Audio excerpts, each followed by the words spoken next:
Graça e paz. Nós estamos indo para a igreja para poder fazer uma filmagem para que juntos celebremos ao Senhor. Nesse momento nós ainda não temos condições de como gostaríamos realizar o culto presencial com todos, mas nós nos alegramos porque mesmo através de uma filmagem nós podemos juntos adorar e exaltar o nome do nosso Deus. Irmãos, nós sabemos das dificuldades que todos vocês e nós estamos passando nesse tempo tão difícil, vivenciando essa pandemia. Mas eu tenho certeza que o Senhor, Ele está cuidando de cada família, de cada um de nós. Então receba com carinho a pregação que o próprio Deus colocou no coração do pastor e receba também o nosso carinho, a nossa saudade, porque está realmente muito difícil não encontrar com vocês, não abraçar vocês, mas nós sabemos que tudo isso vai passar. Tenha calma, persevere, que o Senhor está conosco, amém? Que Deus abençoe e abençoe sua família. Um beijo. Irmãos, boa noite, graça e paz. Estamos alegres porque mais uma vez o Senhor permite que adoremos, que exaltemos e que glorifiquemos o nome daquele que é o Senhor de todas as coisas. No Salmo de número 106, o salmista expressa a graça de Deus, dizendo: aleluia, rendei graças ao Senhor, porque Ele é bom, porque a sua misericórdia dura para sempre. Quem saberá contar os poderosos feitos do Senhor ou anunciar os seus louvores? Bem-aventurado os que guardam a retidão e os que praticam a justiça em todo o tempo. Vamos agradecer ao nosso Deus, vamos exaltar, vamos bendizer. Deus tem uma palavra para o nosso coração hoje à noite. Nós teremos a oportunidade de cantar, de exaltar, de expressar aqui a nossa alegria, salmodiando o nome do Senhor. Aliás, o Salmo nos convida a render graças ao Senhor. Vamos orar para que o Espírito de Deus possa falar ao nosso coração de um modo muito especial e particular nessa noite. Eu convido você a orar juntamente comigo, na certeza de que Deus tem uma palavra do céu para o seu coração nesta noite. Oremos. Pai amado, nós te exaltamos, nós rendemos graças ao Senhor. O nosso coração está cheio de júbilo, o nosso coração está cheio de alegria, porque grandes coisas o Senhor tem feito por nós, por isso estamos alegres. Receba, pois, ó Deus, a nossa adoração hoje à noite. Receba, ó Deus, a exaltação que prestaremos ao glorioso nome do Senhor, e que nesta noite, mais uma vez, de um modo muito pessoal e particular, rogamos aos céus, em nome de Cristo, para que o Espírito Santo, mais uma vez, ministre as verdades eternas no nosso coração. Fazemos esta oração agradecidos em o nome de Jesus. Amém. Irmãos, boa noite. Convido você a abrir a sua Bíblia em Salmo 63, versículo 3, que diz assim: porque a tua graça é melhor do que a vida, os meus lábios te louvam. Então eu convido você a louvar conosco ao nosso Deus, declarando que só a graça dele nos basta. Amém?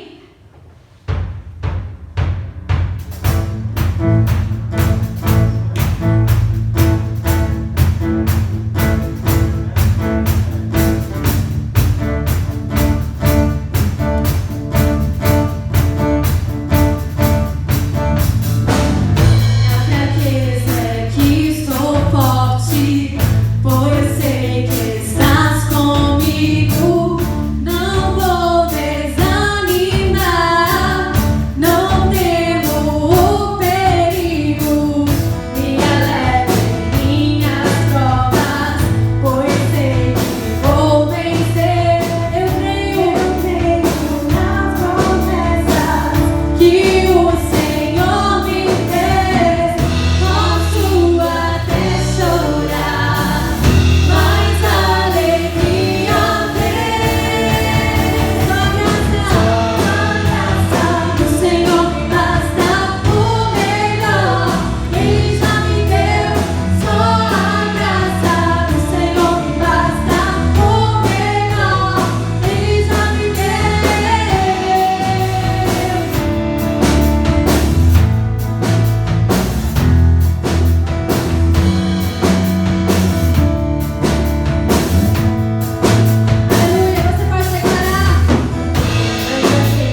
Aleluia. Vamos continuar adorando a Deus, entregando aquilo que a gente tem de melhor para Ele, a nossa adoração, a nossa verdadeira adoração. O que darei a Ti pelos benefícios feitos a mim? Me lembrarei, Senhor, de Tuas grandes obras. Não há outra além de Ti, não há, não há. Meu desejo é Te adorar, mais e mais, mais e mais.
hoje à noite na primeira epístola do apóstolo Pedro, no capítulo 5, último capítulo da primeira epístola. Eu vou ler dos versos de número 6 até o verso de número 11. Diz assim a palavra do nosso Deus: humilhai-vos, portanto, sob a poderosa mão de Deus, para que Ele, em tempo oportuno, vos exalte, lançando sobre ele toda a vossa ansiedade, porque ele tem cuidado de vós. Sede sóbrios e vigilantes. O diabo, o vosso adversário, anda em derredor, como leão, que ruge, procurando alguém para devorar. Resisti firmes na fé, certos de que sofrimentos iguais aos vossos estão se cumprindo na vossa irmandade espalhada pelo mundo. Ora, o Deus de toda graça, que em Cristo vos chamou à sua eterna glória, depois de terdes sofrido por um pouco, Ele mesmo vos há de aperfeiçoar, firmar, fortificar e fundamentar. A Ele seja o domínio pelos séculos dos séculos. Amém. Meus irmãos, todos nós queremos viver uma vida de estabilidade. Nós sabemos muito bem que durante a nossa caminhada, durante a nossa existência, nós vamos enfrentando adversidades, dificuldades, provações, lutas e muitas pressões. São muitas as pressões que nós vivemos ao longo da nossa jornada. Quando Pedro escreve essa epístola, ele está escrevendo essa epístola para os irmãos que se encontravam dispersos. Você pode olhar no capítulo 1, versículo 1, logo aí no início da carta, que ele escreve para os eleitos da dispersão. O que é isso? Ele está escrevendo para os crentes que estavam espalhados, dispersos no Ponto, na Galácia, na Capadócia e na Bitínia, hoje, atual Turquia. Esses crentes dispersos estavam passando por fortes pressões. Eram muitas e não poucas as pressões experimentadas por esses eleitos de Deus. Comentaristas, estudiosos, teólogos, exegetas conseguem dividir a primeira carta do apóstolo Pedro em grandes blocos, e eles chegam a dizer que eles estavam sofrendo pressões por causa das autoridades, eles estavam sofrendo pressões por causa dos empregadores, eram muitas as pressões no trabalho, no emprego, eles estavam enfrentando pressões. Você vai lendo a carta e você vai percebendo nitidamente Pedro levantando a situação, a circunstância daqueles eleitos dispersos, e ao mesmo tempo ele deixa muito claro, muito evidente as pressões que eles estavam enfrentando. Eles enfrentavam também pressões na administração da casa, na administração do lar. E Pedro vai ressaltando essas pressões que eles estavam vivenciando no mundo. A situação deles não era uma situação fácil. Você começa, por exemplo, a ler a primeira epístola de Pedro, logo no capítulo 1, no versículo 6, ele já sinaliza, ele já mostra de forma muito clara de que eles estavam passando por muitas provas. Diz assim o texto: nisso vocês exultam. Capítulo 1, versículo 6. Ainda que agora, por um pouco tempo, devam ser entristecidos por todo tipo de provação. Percebam, Pedro tem consciência de que por um tempo eles estarão sendo provados, experimentando dificuldades diversas. E como se não bastasse, ele chega no último capítulo, no capítulo 5, que é o capítulo que nós tiramos para a nossa meditação hoje à noite. Como se não bastasse as pressões, além de pressões sociais, que aquela comunidade estava vivenciando, eles estavam também sofrendo pressões psicológicas, emocionais, ao ponto de no versículo 7 do capítulo 5, ele fala sobre a ansiedade daqueles irmãos. Diz o versículo de número 7, lançando sobre ele toda a vossa ansiedade. E não é para menos. Imaginem comigo o povo de Deus disperso, vivendo em outras localidades, muita perseguição, sofrem pressões sociais, e agora é óbvio que a ansiedade tomou conta do coração desses nossos irmãos. Eles não precisavam de forma alguma aqui levantar um estandarte heróico e dizer que estavam enfrentando as situações sem nenhum tipo de ansiedade. Não, a ansiedade fazia parte da vida daqueles irmãos que muitas vezes, ao enfrentarem as situações dificultosas, não conseguiam muitas vezes administrar esse tipo de emoção. Mas como se não bastasse, Pedro chega no capítulo 5, por toda a carta levantando pressões sociais, pressões psicológicas, e como se não bastasse, Pedro fala agora das pressões espirituais, que aqueles irmãos também estavam sofrendo.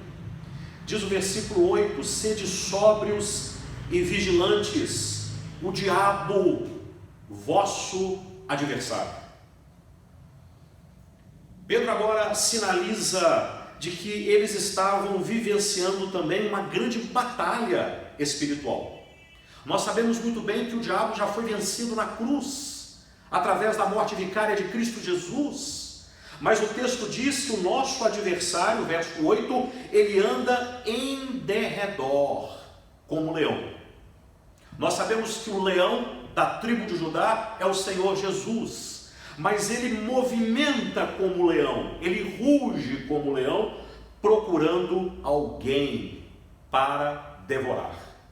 Então percebam, meus amados irmãos, que a situação aqui não era uma situação fácil, era uma situação extremamente de aperto, era uma situação de provação, era uma situação inquietante, e o propósito de Pedro era, na verdade, encorajar os crentes. Ele escreve essa primeira epístola aos eleitos dispersos, no intuito de encorajá-los e mostrar para esses irmãos que mesmo diante de situações de pressão, situações de perseguição, situações de sofrimento, situações de ansiedade e até de tentação produzida pelo próprio adversário, a saber, o diabo, Pedro está dizendo para eles de que existe sim um consolo, um conforto nessa jornada. Pedro vai dizer que nós somos sustentados pela graça de Deus. E é exatamente isso que eu quero enfatizar aqui, meus amados. No versículo 10, depois de toda essa compreensão, Pedro vai encorajá-los e motivá-los, dizendo para esses irmãos, no versículo de número 10, ora, o Deus de toda graça em Cristo vos chamou à sua eterna glória. E esse Deus maravilhoso em Cristo que nos chamou em sua eterna glória, depois de ter sofrido por um pouco, Ele mesmo vos há de aperfeiçoar, firmar, fortificar e fundamentar. Aqui nós estamos no clímax da carta. A conclusão é o clímax, é o ápice. Pedro faz um relatório mostrando os problemas ocasionados pelas pressões, mas ao mesmo tempo em que ele mostra o problema, ele traz uma solução que encoraja, uma solução que motiva aqueles irmãos a continuarem, e a solução que ele apresenta é de que eles são sustentados pela graça de Deus. Se você voltar os olhos para o verso de número 6, ele diz assim: humilhai-vos, portanto, sob a poderosa mão de Deus. Eu quero enfatizar aqui essa expressão tão forte e tão bonita: poderosa mão de Deus. Quando você lê o Antigo Testamento, você vê inúmeras citações da poderosa mão de Deus, principalmente na libertação do povo do Egito. Você vê também o êxodo do povo pelo deserto, e a todo momento você vê a poderosa mão de Deus. Todas as vezes que encontramos a citação da poderosa mão de Deus, isso representa condução, proteção, provisão. Então Pedro vai dizer que mesmo diante de uma circunstância extremamente dificultosa, a poderosa mão de Deus estava sobre a vida desses eleitos, desses irmãos dispersos. Aqui no contexto de Pedro, a poderosa mão de Deus significa salvação. Aqui no contexto de Pedro, a poderosa mão de Deus significa libertação. Pedro está dizendo para eles: olha, vocês serão libertos, guardados, protegidos. Por mais dura que seja a jornada, por mais difícil que seja a caminhada, a poderosa mão de Deus estará estendida sobre a vida dos seus para guardar, para salvar, para conduzir, para proteger, para direcionar. Por sua vez, Pedro também vai dizer para eles que se porventura eles estiverem ansiosos, eles devem lançar toda a ansiedade para Deus. Pedro começa a mostrar para esses irmãos de que Deus estava conduzindo a vida deles, e quando nós percebemos Deus como sendo o agente principal da passagem, no final, na conclusão da carta, nós nos alegramos e entramos no mais profundo contentamento por saber que Deus se faz presente. Diz o versículo 7, lançando sobre ele toda a vossa ansiedade, porque ele tem cuidado de cada um de vós. Irmãos, a ideia do lançar aqui é você permitir de que isso que oprime, isso que pesa o seu coração nessa jornada, você deve tirar isso e colocar isso para Deus. E Pedro diz que ele tem cuidado de cada um de vocês. Isso mostra o interesse de Deus por cada um. Deus se preocupa com você. Pedro é enfático ao dizer que devemos lançar sobre ele toda a nossa ansiedade, porque ele tem cuidado de vós. Essa é a nossa maior esperança, irmãos. É isso que traz contentamento para o nosso coração. É isso que enche o nosso coração de vida. Quando na jornada da vida, muitas e muitas vezes, em meio às provações, sofrimentos, aflições e pressões, nós podemos contar com a boa mão de Deus nos guardando. Nós podemos lançar sobre Ele a nossa ansiedade, a nossa inquietação, porque Ele tem cuidado da nossa vida de um modo pessoal, particular e carinhoso. E Pedro diz ainda no verso 8, sede sóbrios, vigilantes, o diabo, vosso adversário, anda em derredor. Verso 9, resisti-lhe firmes na fé, certos de que sofrimentos iguais aos vossos estão se cumprindo na vossa irmandade espalhada pelo mundo. Pedro está dizendo que nós precisamos fazer uma resistência de fé para podermos continuar a nossa jornada de forma suficiente, de forma enfática. Quando eu falo de pressões, me vem aqui à mente a panela de pressão. A panela de pressão, ela é muito interessante porque ela cozinha os alimentos de uma forma muito mais rápida, de uma forma muito mais eficaz. A panela de pressão, ela vai entrando num processo de aquecimento. quando chega numa temperatura específica, a pressão ela precisa se estabilizar. É por isso que existe a válvula da panela de pressão. A pressão dentro da panela se estabiliza e o vapor começa a sair pela válvula. Se a válvula estiver enguiçada ou entupida, se a válvula da panela de pressão não estiver funcionando muito bem, a panela de pressão se transforma em algo muito perigoso. Ela pode chegar a explodir. Então, meus amados irmãos, quando muitas vezes nós estamos também no mais profundo processo de aquecimento e de pressão, nós podemos contar com um Deus maravilhoso, com um Deus gracioso, que alivia as nossas pressões da vida, colocando a mão poderosa sobre a nossa vida, tomando sobre nós aquilo que nos aflige, carregando o nosso fardo, carregando a nossa ansiedade, a nossa inquietação, porque Ele tem cuidado de cada um de nós. E no meio dessa batalha espiritual, porque nós temos um adversário que é o diabo, nós temos que resistir firmes na fé. E por fim, nós vamos chegando à grande solução de Deus nessa jornada. Nós estamos aqui como peregrinos, irmãos. Nós estamos caminhando nessa jornada na certeza de que Deus há de continuar nos conduzindo por graça. Por graça. A graça de Deus, a graça preciosa de Deus, é que nos alivia.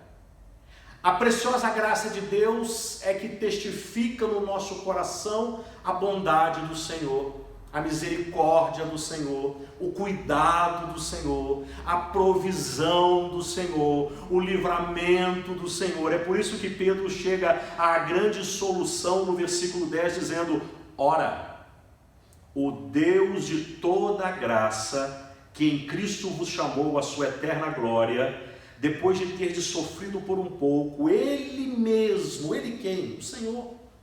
Ele mesmo vai aperfeiçoar você. A palavra aqui, aperfeiçoar, traz a ideia de consertar, restaurar, é tirar você daquela antiga posição, é tirar você daquele contexto muitas vezes em que você estava inserido, quem sabe desacreditado, abatido. É uma verdadeira mudança. O aperfeiçoamento que Jesus produz na nossa vida em meio a essa jornada, muitas vezes marcada pela pressão, é continuamente um processo de transformação e de mudança, e é Ele quem nos aperfeiçoa, tirando-nos dessa antiga posição. Mas além de aperfeiçoar, Ele vai também firmar. Ele vai fazer com que você fique de pé, estável. Quem é que não quer viver a vida de forma estável?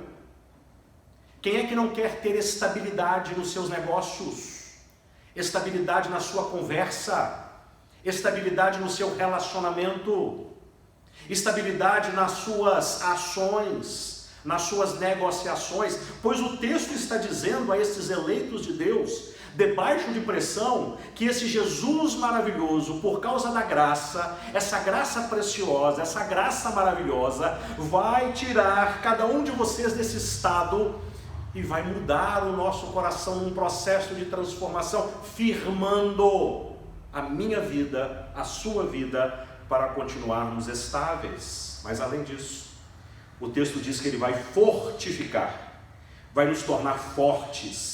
Nós vamos ficar entrincheirados, é como se estivéssemos num reduto, nós vamos ficar protegidos pelo Senhor, e depois Ele diz que vai também nos fundamentar. Quem ouve e quem guarda as palavras do Senhor é como aquele homem sábio que construiu a sua casa na rocha. Vieram os fortes ventos, a tempestade, os rios, mas a casa continuou firme, porque ela não foi construída na areia, ela foi construída na rocha. Nós fomos fundamentados em Cristo Jesus. E por fim, para concluir, irmãos, nessa caminhada marcada pelas pressões, marcada pelos problemas, existe uma solução de Deus para mim e para você.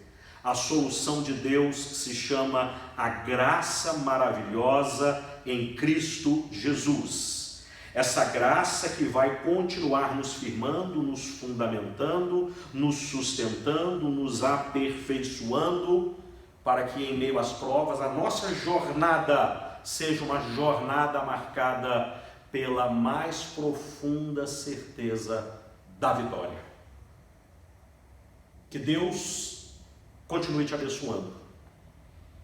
Que você possa olhar para essa jornada marcada pelas pressões sociais, pelas pressões emocionais, pelas pressões espirituais que com certeza vão chegar, estão chegando, mas você precisa entender que não há nenhum espaço para o abatimento ou para o desespero. Muito pelo contrário. Você está aperfeiçoado, você está firmado, você está fortificado e fundamentado na graça preciosa de Deus. E para fechar, como meu epílogo, eu deixo o verso 11.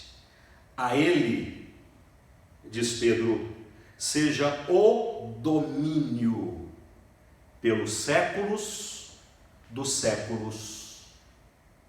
Amém.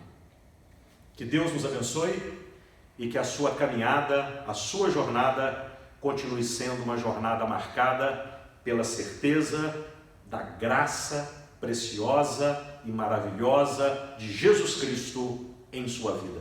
Que Deus assim nos abençoe. Amém. Que bom, né, irmãos?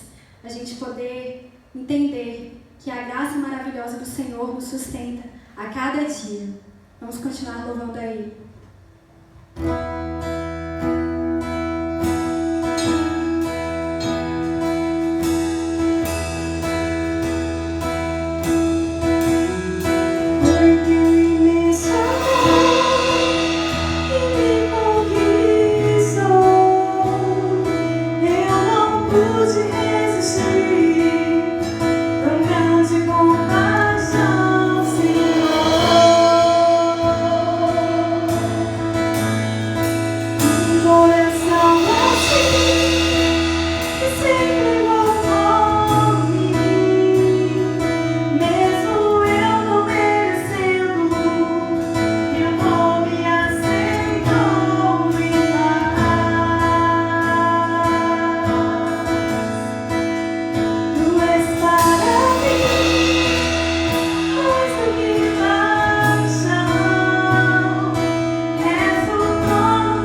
tempo de quarentena, nós continuamos juntos, mesmo que nós não temos ainda a oportunidade de vivermos encontros presenciais mais constantes.